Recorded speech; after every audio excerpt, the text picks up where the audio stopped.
Páscoa.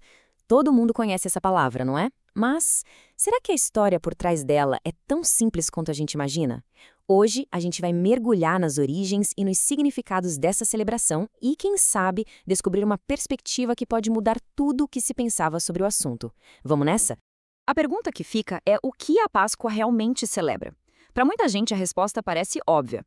Só que a verdade é que a mesma palavra é usada para comemorar duas histórias bem diferentes, com raízes em eventos que não poderiam ser mais distintos.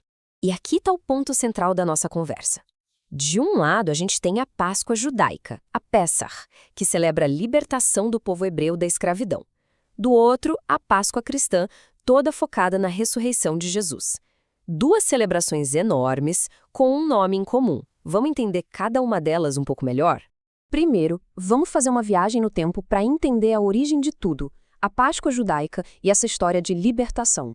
A palavra Páscoa em si vem do hebraico Pessach. E o que isso quer dizer? Passar por cima.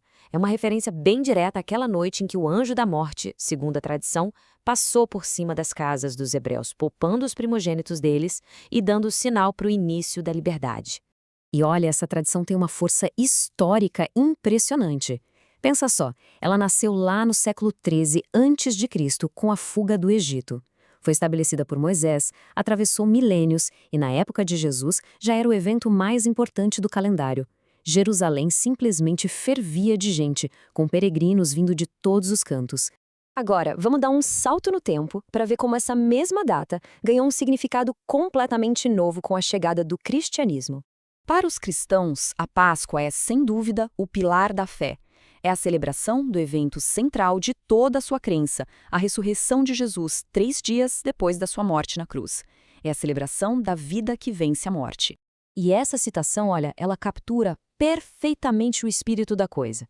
A ideia de que a morte não foi o ponto final, mas sim uma prova. A prova de que a alma é imortal, de que a vida continua. Mas como é que isso aconteceu exatamente?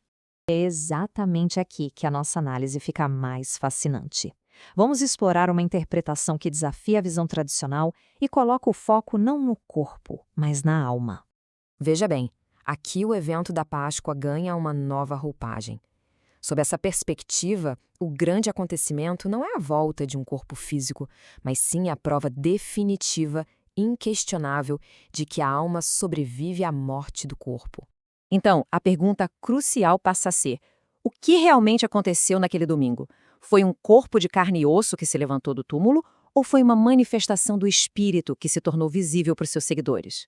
Para a gente entender essa ideia, a gente precisa de um conceito-chave, o de corpo espiritual, que foi descrito por Paulo de Tarso. Ele falava que a gente tem dois corpos, um natural, físico, que morre, e um espiritual, que é imortal.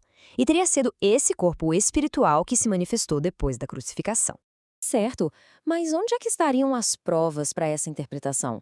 A fonte que a gente analisou aponta para detalhes dentro da própria narrativa bíblica. Vamos ver que detalhes são esses? E os detalhes são bem intrigantes. Por que Maria Madalena, que era uma das seguidoras mais próximas, não reconheceu Jesus de cara? A fonte sugere que era porque ele não tinha as marcas físicas da tortura. E tem mais. Se o corpo físico ressuscitou, por que o pano que o envolvia, o sudário, ficou para trás, dobradinho no túmulo? E essa citação de Paulo de Tarso é o que dá a base teológica para toda essa interpretação. Ele deixa bem clara essa dualidade. Um corpo que perece e outro, espiritual, que se eleva. Isso ilustra, de uma forma brilhante, o ponto central dessa análise.